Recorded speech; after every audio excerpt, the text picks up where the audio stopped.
Sir வணக்கம் Saravanan sir. வணக்கம். Sir தற்போது இப்போ விஜயகாந்த் அவர்கள் வந்து தவறிட்டார் இல்லைங்களா?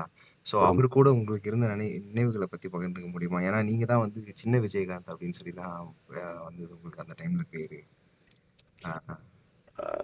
நிறைய இருக்குங்க அவரோட. ஆனா அவருடைய இழப்பு தான் பெரிய பேரிழப்பா இருக்கு. புரியுது சார். எல்லார் மாதிரியும் அவரு சீக்கிரம் மியாட்ல இருந்து வெளியே வந்துருவாரு, குணமாய் வந்துருவாருன்னு சொல்லி ஆர்வத்தோட காத்திருந்த எவ்வளோ லட்சம் பேருக்கு மத்தியில நானும் ஒருத்தன். நல்லாயிடுவாருன்னு நினைச்சேன். ஓகே. இந்த மாதிரி ஒரு செய்தி வந்து காலங்காலத்தில் ஒரு பேரதிர்ச்சியா இருக்கு. அவருக்கும் அவரோட அவரோட குடும்பத்துக்கும் அவரோட உறவினர்கள் அனைவருக்கும் அவரை சார்ந்த ரசிகர்கள் அனைவருக்கும் என்னுடைய ஆழ்ந்த அனுதாபங்களையும் வருத்தங்களையும் தெரிவிச்சுக்கிறேன்.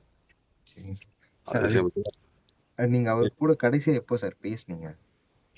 நான் வந்து சொக்கத்தங்கம் ஆடியோ லான்ச் எனக்கு அவர் தான் பண்ணி கொடுத்தாரு.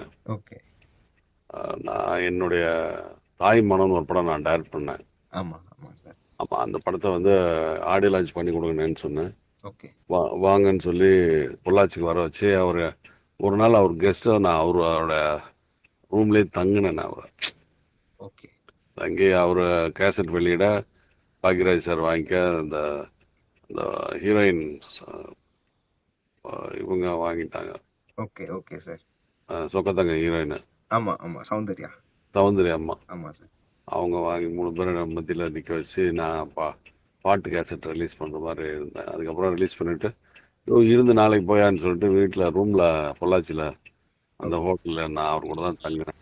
ஓகே அவர் கூட தான் சாப்பிட்டேன். நல்ல மனிதர். ஓகே.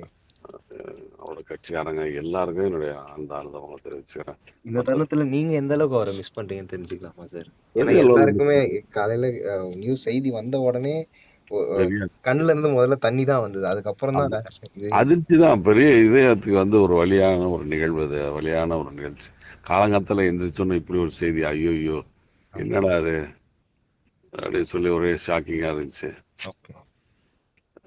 இறைவன் அவருக்கு ஆத்மா சாந்தி அடைய வைக்கணும், அவ்வளோதான் என்னுடைய.